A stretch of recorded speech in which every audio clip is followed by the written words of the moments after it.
آج ہم ایک ایسی شخصیت کے بارے میں بات کرنے جا رہے ہیں جنہوں نے اپنی زندگی کے ہر لمحے کو اللہ کی رضا اور دین کے فروغ کے لیے وقف کر دیا۔ ایسے شخص جس نے علم، عبادت اور تصوف کے ذریعے ہزاروں دل منور کیے۔ ہمارا آج کا موضوع ہے حضرت شیخ عبد القادر جیلانی، ایک عظیم ولی اللہ جنہوں نے اپنے وقت میں اسلام کے پھیلاؤ میں 12 اہم کردار ادا کیے۔ آپ 470 ہجری میں ایران کے صوبہ جیلان میں پیدا ہوئے اور بعد میں بغداد میں علم اور عبادت کی تعلیم حاصل کی۔ آپ نے فقہ حنبلی اور تصوف کی تعلیمات عام کی اور کئی شاگرد پیدا کیے۔ ان کے روحانی سلسلے کو قادریہ کہا جاتا ہے۔ حضرت شیخ عبد القادر جیلانی نے اپنی زندگی کا ہر لمحہ صرف اللہ کی رضا اور دین کی خدمت میں گزارا۔ آپ کی تعلیمات کا سب سے اہم پیغام توحید، اللہ کی عبادت اور شرک سے بچنے کا تھا۔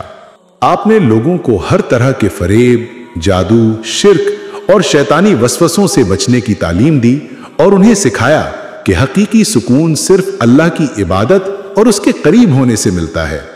اسلام میں سب سے بڑی رہنمائی اللہ کے پیغمبر حضرت محمد صلی اللہ علیہ وسلم نے ہمیں دی ہے۔ ہماری زندگی کا مقصد صرف انہی کے نقش قدم پر چلنا ہے، ان کی سنت کے مطابق عمل کرنا ہے۔ لیکن آج کل بعض لوگ بعض صوفیوں یا اولیاء اللہ کو نبی کے برابر یا اس کے قریب سمجھ کر عبادت اور عقیدت کا غلط رجحان اختیار کر لیتے ہیں۔ آئیے اس حقیقت کو قرآن و حدیث کی روشنی میں سمجھیں۔ قرآن مجید سورۃ الحدید میں اللہ تعالیٰ فرماتا ہے وَمَا آتَاكُمُ الرَّسُولُ فَخُذُوهُ وَمَا نَهَاكُمْ عَنْهُ فَانْتَهُوا۔ ترجمہ، جو کچھ رسول صلی اللہ علیہ وآلہ وسلم آپ کے پاس لائے اسے قبول کرو اور جس سے روکا اس سے رک جاؤ۔ یہ بات واضح کرتی ہے کہ ہماری زندگی کا معیار صرف اور صرف نبی کی تعلیمات اور سنت ہونی چاہیے۔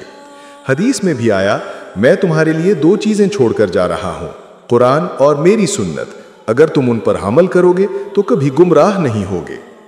لیکن آج کل بعض لوگ شیخ عبد القادر جیلانی یا دیگر صوفیوں کو نبی کے برابر کے مقام پر رکھتے ہیں۔ ان کے لیے دعائیں، زیارت اور عقیدت کو عبادت کے مترادف سمجھ لیتے ہیں، جو کہ قرآن و سنت کی روشنی میں درست نہیں ہے۔ آج کل پاکستان میں بعض لوگ اور مذہبی جماعتیں حضرت عبد القادر جیلانی کے نام سے جھوٹی کرامات بیان کر کے عوام کو گمراہ کر رہے ہیں۔ یہ عمل صریح شرک اور دین کی حقیقی تعلیمات کے خلاف ہے۔ آج کل جو کرامات حضرت عبد القادر جیلانی سے جوڑی جاتی ہیں ان میں سے زیادہ تر کا کوئی پکا ثبوت نہیں ملتا۔ علماء کہتے ہیں کہ یہ باتیں وقت کے ساتھ لوگوں نے خود بنا لی اور اب یہ حقیقت سے زیادہ کہانی بن چکی ہیں۔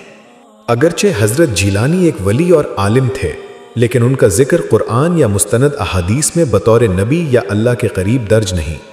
آج کل کچھ حلقے ان کو غوث اعظم کہتے ہیں، نبی کے برابر کا مقام دیتے ہیں اور بعض اوقات ان کے لیے دعائیں اور عبادات مخصوص کرتے ہیں۔ یہ عمل شرک اور بدعت کی طرف لے جاتا ہے، کیونکہ اللہ تعالیٰ کی عبادت صرف اور صرف اس کی ذات کے لیے مخصوص ہے۔ رسول اللہ صلی اللہ علیہ وسلم نے ہمیں یہی سکھایا کہ عبادت، دعا اور توجہ صرف اللہ کے لیے ہو اور ان کی سنت کے مطابق زندگی گزاریں۔ ہمیں چاہیے کہ ہماری زندگی کے رہنما صرف رسول اللہ صلی اللہ علیہ وسلم ہوں۔ ان کی سنت پر عمل، قرآن پر عمل اور ہر عمل میں اللہ کی رضا کو مقدم رکھنا ہی اصل کامیابی ہے۔